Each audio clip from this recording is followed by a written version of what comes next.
ni kun ye nin fɔ ko ala bɛ nin don in da anw ma an kuma fɔ ko nkalon don armée Mali y'an kunna wolo a y'an kunna wolo jusqu'à ce que Algérie yɛrɛ président ye ils ont décrété la mobilisation générale quand il a fait que l'Algérie est attaquée par plusieurs fronts. Il se peut que par la Libye ça ne va pas, par le Maroc ça ne va pas, et par le côté de l'AES aussi.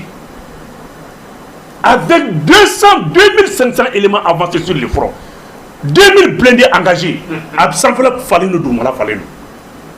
Algérie m'a nous femme. Teza wateni antaide antate soukan comment nous en boro kono quoi. Non, oui, tout quoi. Ça, ce n'est même plus un débat. On débat opération Ménébi. Algérie frontière là, Mali armée de opération Ménébi. C'est du jamais vu depuis 1992 jusqu'à nos jours. C'est du jamais vu. Mima délicat.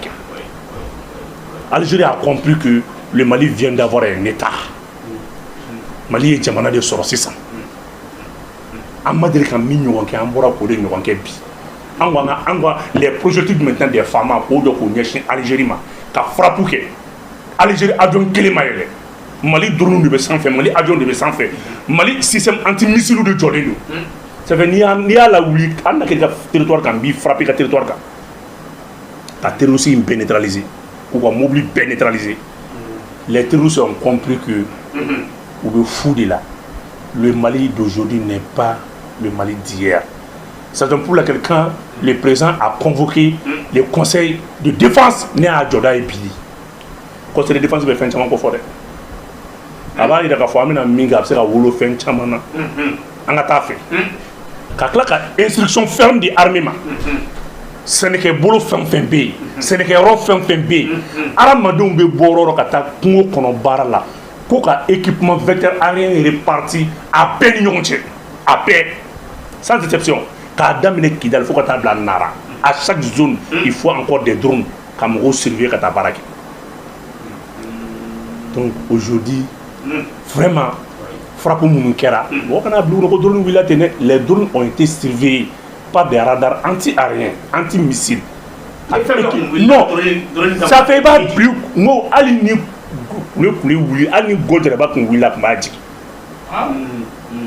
N'a pas dit qu'il y a des palais quand victoire c'est que on les gens sont joués est-ce que va calmer à une mobilisation générale de décréter même les réservistes comme on était encore l'abandon quoi a fait une dollar abandon mais des missiles équipés de têtes logiques donc aujourd'hui ah mais non on est pas non il faut ne pas dire c'est ça qu'on appelle un État donc très franchement l'armée est à féliciter.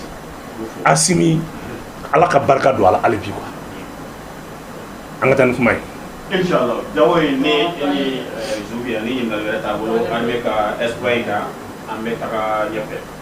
OK, pour mara jawra ambe taka yefe, ambe taka toujours ambe ta côté. Côte d'Ivoire. Sura ambora ka communiquer sur ka dira ka ko Tian Cham ko Alassane ale ka participer ka ko élection na tay lisina il serait une fois il ni ba Alassane féliciter de quoi féliciter ni ba Alassane féliciter parce que tout le bala ko Alassane est démocrate Alassane est dictateur di wa Alassane de ba Mali jebi ibaro bibina Alassane mainde na simga Alassane wele Mali politicien kama ko mo sa na kala 2 mois c'est va na Alassane wele contrat là quoi voilà, Alassane a signé un conseiller politique 2 mois d'or. Mais Mimra qui Alassane Mimra Dougoula, en tant que civil, en tant que démocrate, il y a des 4 mandats, au Tébachi, il y a français, il y a des français, il y a des français nationalité renoncée. Quand il y a des Ivoiriens là, il y a des Ivoiriens qui blé. Donc il y a des blé. Au Tabanene, on a sur tous les candidats potentiels, Alassane a bien éliminé. Moi, je sais qu'Alassane l'a battu à Beladji. Ngradien Bena, moi, marché maquet, dénonciation maquet, fouille maquet. Aïe, malien politician, aïe, c'est là où moi, aïe, malien politician bloquant. Ou Alassane qui n'a pas les leçons du Malima. Donc, moi, je sais qu'à Alassane n'a minke. Bi. Asimina Alassane ta comme conseiller politique parce que mɔgɔw bɛ nin sɔrɔsi ninnu na gosi ko mɔgɔ tɛ se ka kuma don ta bɔ ta ninnu ma deli ka jamana mara ni état militaire ye autorité militaire ye fɔlɔ walahi n'a bɛ kɛ k'an ka politique min bɛ ka kɛ bi a tɛ kɛ ça fait ni mais u bɛ n'a ma kuma u bɛ ka attaquer su u bɛ ka Alassane ta lajɛ o i tɛ mɔgɔ tɛ maa ma bɛ se k'a lafɛn a y'a maa ma bɛ se k'a Alassane kɔnɔ bɔ a y'a bɛɛ bɔ liste la kelen min fana sɔrɔla u ko ma ko e sigi b'a kalama ko français don a ko bon n jɛra France nation tɛ kɔ k'a bɛ segin Ivoirien na k'i tɛ Ivoirien fana ye tuguni a wala a kɛra fɛn a kɛra a bɔra sankolo la ko cɛ bɔra sankolo la ka cɛ jamu ka cɛ kɛ apatride ka cɛ bɔ hadamadenya la diɲɛlatigɛ la Alassane de y'a kɛ a bɛ kanda wɛrɛ ɲini ka na tugun wa n'o fana nana to a b'a fɔ ma ko kunkolo t'o la donc Alassane yɛrɛ taara a bɛ min fɔ bilen tellement qu'il viole les lois il viole les textes mais diɲɛ sigilen ka Alassane lajɛ anw de bɛ k'an ta mun salahaya kuma ba fɔ ni fɛnw na nin kɛra CEDEAO sigilen ɲɛna nin kɛra Union africaine sigilen ɲɛna nin kɛra est ce que b'a kalama CPI sigilen ɲɛna nin kɛra diɲɛ fɛn fɛn tout ce qui concourt à la défense des droits de l'homme a bɛɛ sigilen ɲɛna mais mɔgɔ ma kuma donc Alassane tɛ dictature ye tugun Alassane ta tɔgɔ wɛrɛ de bɛ ɲini ka d'a la quoi sɛbɛn nin tɛ meta élection en main libre hors la main ni hold up politique hold up électoral de donc Mali politicien ka Alassane lajɛ waasi min yɛrɛ fana ka Alassane lajɛ mais ale yɛrɛ ka 4e mandat ou bien ale bɛ taa 4e mandat côté o Alassane ko de mɔgɔ kana n jatigɛ n'i y'a mɛn batira ma bati mɔgɔ kalama de bɛ ɲɛ quoi Alassane évite les risques mais hali si o mɔgɔ kelen bɛ ka exemple ta Alassane de kan o Côte d'Ivoire jɔlen don aw ma Côte d'Ivoire ye aw ma Côte d'Ivoire na fɛn ta mais Alassane bɛ ka barika avec des mains de fer donc Alassane doit être conseiller politique à Assimi contre ces gens-là pendant 2 mois. Démocratie jumɛn ye nin a y'a dɔn sisan ko tiɲɛ tɛ diɲɛ kɔnɔ jamana n'i bɛ jamana mara i bɛ jamana mara n'a b'i bolo i b'a mara cogo de la Alassane bɛ ka min kɛ Côte d'Ivoire bɛɛ ɲɛ b'a la mɔgɔ da tɛ to a la nka i ka nin ɲɔgɔnna dɔ kɛ yan yan kunnafonidila Cheikh Daniel bɛ bɔ san k'i sigi k'a dɔn t'a bɔ tan mais a da tɛ to Alassane ta la ka cɛ bɔ faransɛya la o ma kɛ baasi ye k'a bɛ segin Ivoirien fana k'a bɔ o fana la wa ni cɛ ko Malien fana don a b'a bɔ o fana la c'est vrai ni a kɔni i bɛ kɛ fɛn wɛrɛ de ye mais Côte d'Ivoire kɔnɔna ten u bɛ taa kana taa élection na dɔrɔn bon n'i y'a ye Alassane bati i kɛra candidat de mais ninnu b'anw dala yan ko élection don donc a bɛna ye k'a fɔ transition kan k'a dɔn a kan ka min kɛ anw ta ye kuma ye mais démocratie dama wɛrɛ bɛ ka u ka jamana mara cogo min na kuma tɛ e sɔrɔsitɔ bɛ fanga la aw sɔrɔsitɔ bɛ fanga la hali bi a bɛ ka maaw to yen u k'aw lagosi maa minnu bɛ yen a bil'u kunna bɔrɔ u t'a dɔn u bɛ min yɛrɛ fɔ ni min ma wuli dɛ ɲɛ bɛ goro bɛɛ bɛ dɔn mankan na kɔsa in na ko muso sin jara a ye sin di yan sin jara i tɛ taa biberon san komi ale bolo k'a fɔ jamana mara ye si minɛ n'i y'ale yɛrɛ ɲininka ale b'a fɔ ko Assimi bɛ ja de la des gens b'u ka vie sacrifier den t'u bolo tugu muso t'u bolo foyi t'u bolo diɲɛlatigɛ la ils sont condamnés u y'a bɛɛ kɛ jamana in ye aw bolo k'olu bɛ si min na i b'i jɔ n'i da ni ko i cɛkɔrɔbatɔ ko u da bɛ sin na sin jara goro bɛ yen mais c'est mɔgɔ kalama mɔgɔ min kan ka jamana mara o kan ka nin fɔ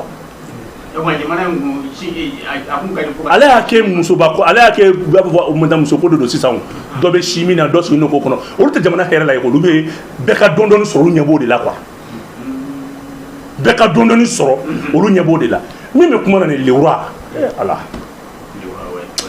ala non ne ye le roi lajɛ ni ji cɛya ne ɲɛ kan i b'a dɔn ne bɔra politique la a ɲana quoi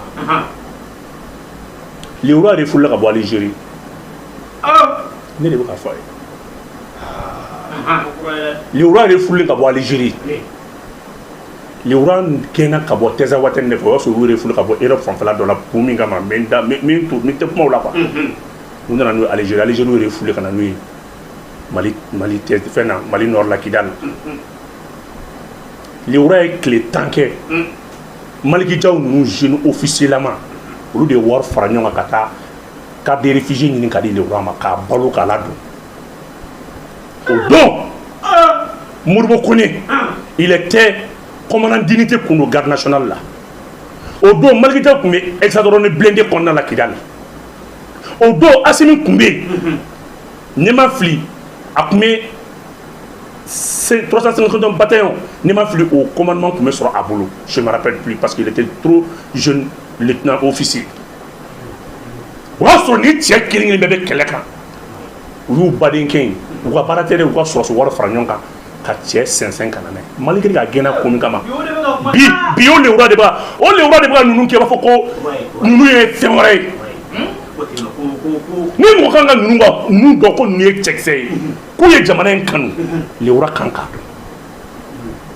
mais politicien te quoi il va y avoir des politiques qui ne dépend pas de la masse de barrage de l'inclinaison sur le don à travers de politique là la fleur de pampampanan et bien John nous demandons payer des mercenaires comme des mercenaires ça 10 jours on va parler 10 jours à la don ni encore qu'un ni malien à gagner gentleman na Algérie fait on le huracan de Algérie soutenir bi Algérie ou la flito na fa le huracan ka boka toanya Malaki Djao 5000 francs au franc Assimi Kemenanga yaf mamuru ko keme shigin faro kan ka faro nyanga wa flandon wata we ko ta des réfugiés ta ka ka nanay ta des réfugiés pour que HR psika i wosa do la toju mais mali ko no quoi ni ya momo ni manya so be ke foro bolo be ke politicien ibi mo na e fembe tante na manya so ramadro avec que tu as foro bobo ga les politiciens ne be le wura sigina na bi pan ni mo dien Bili Ibra Algérie soutenu. Waso ni jeune numbe. Alors tu dis sur ami warning boubou ya fa nyonga ko ni malien ni. Ou ta donné ko ni encore ka gento Algérie autorité fait. Ni le ura ni mebi a clivé jigin kumaina. A clivé jigin kumaina c'est fait dans les années 2006-2007. Nous on a quitté sana. Mais sur la simule le ura bi ou kashira. Le roi master pour le gars le roi master pour le gars toro 2 jours de 10 sur Kami mais minimum boulot ya franyo ko ni civil ko ni toro manga o checkeli ni flip panga pour de la Bamako pour faire ko nous ne pas mercenaires ça pour quel coup place là mais il gagne comme na ka Algérie et ka boka fo molé o eta comme neto au fort mais il gagne comme na migration intérêt ko jugu gundo de again non again comme na ko jugu dande ko il veut que bon il comme en cas de moralité politique là sinon c'est pas même l'appel nous va faire qu'on n'a pas particulier mais en cas de moralité même pas donner malgré Dieu yaye quand tu es mina filina doit mais c'est malgré Dieu c'est donc on t'a donc transition qui Alassane Nadia quoi mo be ba mo la ma garo be bo ta quoi donc on t'a dans nasro aya pour ma la mettre toujours à mettre politique ko kuna hunga anya ka fo ni wati na ça na ka vous va mai ka fo c'est là tu ka se ka fo Alassane ka ke wale la ka ko Alassane ya ambalo fina ni ona ke yala ma bi se ka fo IC tali ko ka o se la wala ni yala ni se da ko ba ni bebi sa wala ni se da o ni na ko akmeti ndiu dum be section fo abiu kuna ni ay bebora o da to ni wo meseda o fo quoi ni ay IC créera ala ni seda ka dictature de AIC créé parce que ni AIC kun sona Assimi we tako jolike AIC soumet là et seda soumet là Abdel Diop Kulobene la ka ta chien de la ayena me dron ayana me ame fait que jamana don ko la yin fo ko mo so abada be français de ça ko ni seda kunye Mali la me fitini AIC kun te créé parce que nous kun ya no ya mbolo an sera AIC créé mais ala ni sidaw ka jigila misya naka fanga soso o de kra sababu ni AIC créé la wa be laba AIC tadema abe laban AIC tadema beski le mega Alassane Nadia ka ambalo bora ambalo ko sidaw to ambalo ko sidaw te foyi Alassane fene ko sidaw te foyi bo kun ni bega Afrique développée kun ni Afrique latane donc aujourd'hui sidaw ma communiquer quelqu'un par rapport déjà au comportement de Alassane Dramane Ouattara vis-à-vis maintenant de la classe politique ivoirienne. Quelle honte! La gauche ni moloya et Mali mo kala no be mi munu be français ba fola o dia to ala kam mo dima ni mo kala na te ala don fudu ni mo ala mo kala na te ala don ça veut quoi kala ça fne ala don ni te ala don ni fu be kili parce que mo ko te ala don ta jamana do mais il va laisser un comportement que c'est mou ne manga mais alu ma kelin takada mais na Assimi ne kuyeni ga ça soit sur les réseaux nenai ko Assimi karisa bɔ lisi la Assimi karisa bɔ lisi la. Donc aujourd'hui CEDEAO il faut voir le silence de la CEDEAO. CEDEAO n'a même pas daigné, il n'a même pas placé les mots. Alassane a rappelé non à ses engagements non ok. Donc bref, à finir imagine que nous beaucoup de gens terrorisme kele. Faut que Dieu ou anticipe. Ni a bi CEDEAO présent au dato depuis ni Ghana présent ya ko Dramani kan na ko ASC mo no fe ngaya mo bonna. Attendons. CEDEAO présent bébé famille bala. CEDEAO bega joro femina e ma we mo bla kata kuta ibe fa do ko kuta tentative kuta tentative d'assassinat de do. Ou bien faire ka bibi no we orom na ko bi ou kumoro kum na Mali la bi à travers l'Algérie ou ya ka fo au dessera bi Burkina be CEDEAO dugu saba de ñogonche. Donc attaquer mingra Bénin kata marfauta kata obiuta kata arsenaluta galondo Bénin n'a pas été attaqué. Vous avez une mal en 2014-2015. Vous avez quelques minutes d'ima, Européens ont quelques minutes d'ima, vous avez quelques minutes sans. Kasoka, quand visez quand tu m'as voulu, résultat marfata. Galondo a bu les présents béninois et dans le mot. Est-ce que vous voulez qu'elle est bande de fois? Les commandos européens ont l'un à Kangouchi, car quelques minutes nous d'affaler parce que vous avez d'abord munitions pas de Oromo, nous présent de Makando. Parti Taloma Kalamao, il est complice. Vous avez une Malila, on met une sixième de Foura. C'est une manière d'armer les terroristes parce que Arabie même pour mettre Mekabo, Algérie fait autre guerre. Minubo Mauritanie fait autre guerre. Donc terroristes arabes font sur. Donc Bénin nous bé ou bien armée de Bénin nous n'en drone de Bénin. Bénin Kamba a attaqué.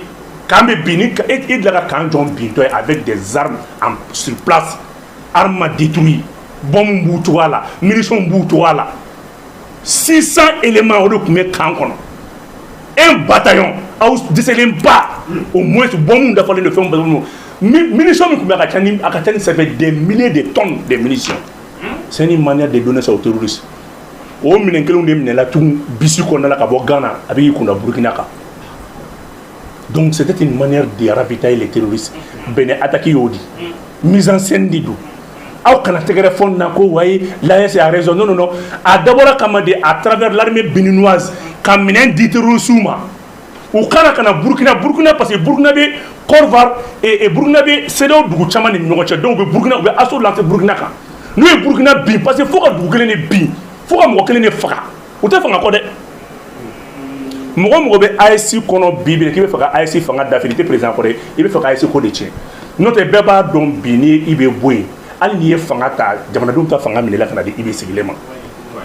Personne n'ose prendre le pouvoir à ibe. O mo te Burkina mi so ka fanga minela ibe la. Na da ba ko yemi ka ibe fanga.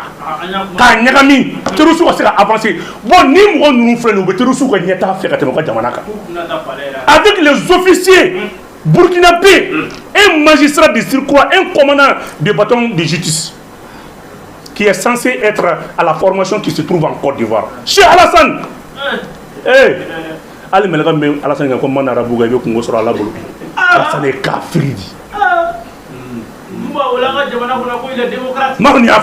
Donc, Koko Kouye Mouye, si l'on te fait fouga djinouli, ou bien Bénin attaque quelqu'un qui n'a pas de terrorisme, qu'on va appuyer parce que Burkinabé et militaire Burkinabé ou Côte d'Ivoire, donc on lui met la troupe Nyama, terroristes vont avancer, donc on va attaquer, donc on va attaquer. En ce moment, il va faire terroristes vont se battre, en nif présent vraiment si Burkinabé Nyangami.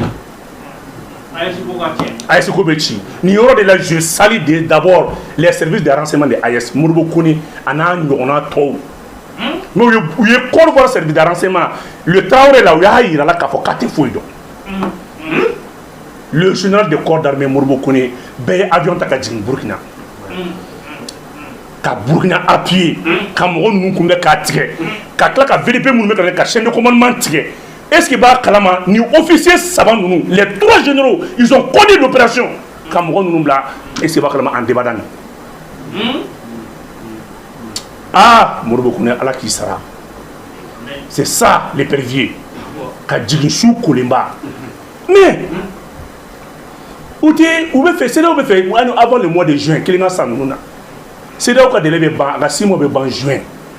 Bon ici là où 6 mois ban juin c'est là est obligé qu'à ASC a récépissé d'ama et fait à la notification de retrait d'âme. Bon, ni CEDEAO et AES a notification de retrait d'âme. En ce moment, AES est reconnu en tant qu'une communauté de l'Afrique de l'Ouest. En ce moment, l'Afrique aura deux communautés, nos communautés françaises arrangées. Parce que l'Afrique de l'Ouest est une communauté fly. L'AES et la CEDEAO. Vous cliquez. Donc, vous avez France, donc la Russie et les États-Unis, en Turquie, en Chine, on va avancer parce que les ressources on les fait là. Pour vous, vous êtes pour demander là quoi. Pour vous, vous boulot, vous avez sanou la santé pour vous boulot. Et les sociétés pour vous boulot. Donc, AES pour vous nafa. Quand tu me fais maintenant, on dit à toi, c'est là où vous faites à présent. Quel est le Jono. Ah, Alassane n'a pas congrès plagié là.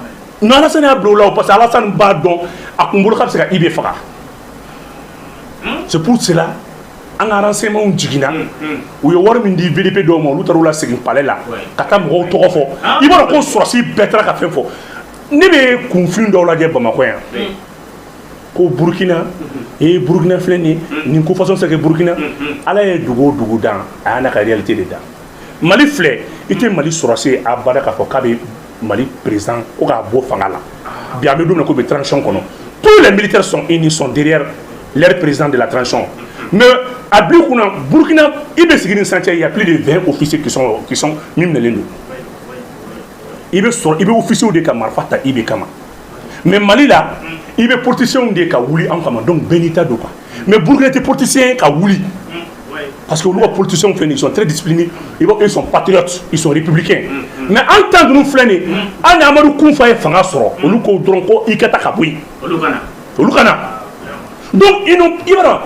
AES freine quoi à Benata de quoi ni tra Niger fait la réalité de donc Mali là a bu pour notre politiciens de Beijing Kapo Anni ça veut quoi on le Algérie soutenir car il y a formé bala et Amadou Kounfa clan demain car il y a formé bala et Terusu communication que car comment du faut essentiel daga gelen ni metaka donc no murti iboye Mali là mais Burkina il veut sur sous des Kamarfata jamana kama mais Mali là il veut sur ce qui est des fornani ditabulu. Il est content parce qu'il y a un donc en réalité Burkina Mali Niger en comparaison de Mali là ou quand dans Nyokoro ou Mandel Mali femme kelen sorasi kelen kay marfata donc en réalité ndidu benika point fort ndidu donc c'est pas une tentative de coup d'état c'est une tentative d'assassinat parce que c'est là que 6 mois de juin faut moi kelen ça bon boulot ben attaquer une flène munition mettre sous boulot ou bien avancer nous avancera en ce moment Burkina sur nous déserter les barrières consorts là on ne peut pas attaquer parce qu'on peut parler donc on peut parler schéma boulot parler plat boulot donc au cas Burkina armée de la chamantier là à tétanier à tirer d'accord maintenant aéroport Mumbai ça ne drone ni ferme Mumbai pour que AES élément nous na renfort là ou bien aéroport ici kanami beaucoup nous de contourner au dia to AES ka aérodrome warabe mo chito ro AES du bolo sanfé non che AES ga aérodrome warabe mo chito ro non mais nos services de renseignement sont à saluer che bravo le général du corps d'armée Morbo Koni ini non en Burkina où est Alassane ga mercenaire mbaka renseignement kuna l'ancien rebelle là et mon début c'est lui qui était le chef de la coordination des renseignements de Botabla des directions des renseignements extérieurs kuma adroni moy mercenaire fa ko mabulu ya be contre ka betin ka faka ka klaka jigin kana ni prévu war dans l'inflation des centaines de millions ka dibo yende dans ama kanga ibe faka mo no ko war déposer quel bravo mais pour voir ga ko ko ngol me ko di waro na anga se renseignement ko localité non AES ɲɔgɔn tɛ yen quoi i miiri kan CEDEAO dugu bɛ ka ɲɔgɔn coro AES bɛ ka ɲɔgɔn bɔ dingɛ kɔnɔ c'est que AES ka san kelen bilan ka ɲi ni CEDEAO ka san 60 ye 420 coup d'état de kɛra diɲɛ kɔnɔ de 1960 à nos jours 420 coup d'état et tentative de coup d'état a bi kunna 200 de consommateurs Afrique kɔnɔ o Afrique fana kɔnɔna la à peu près des vingtaines de consommateurs Afrique de l'Ouest kɔnɔ a bɛɛ ju ye CEDEAO ye mais bi AES sigi ni san cɛ président dama ye ɲɔgɔn nakana siɲɛ joli a ka bilan AES ka 6 mois de janvier à nos jours AES ka bilan ka fisa ni CEDEAO ka san 60 bilan ye CEDEAO ka 1975 à nos jours AES ye nafa min n'a don a yɛrɛ kɔnɔ hali ni AES danna bi dɔrɔn ma i miiri ninnu ye min kɛ ils sont partis à bord des avions ka jigin ka taa il va le faire opération militaire contre non non non, il faut une opération d'envergure. Bébé tennis civil là parce que mon bébé tennis civil là donc arrangement fait au tennis civil là c'est où you courons couminer coup faire doula coup kankar kata ka ngo coup faire don coup da ka soroka boni prévu e kada ka tiemne ka pour que wala mi mala san fait au bola kata bari officier to mun be ka tege daw ka bari je bari je plan na to bari kelunte voilà. OK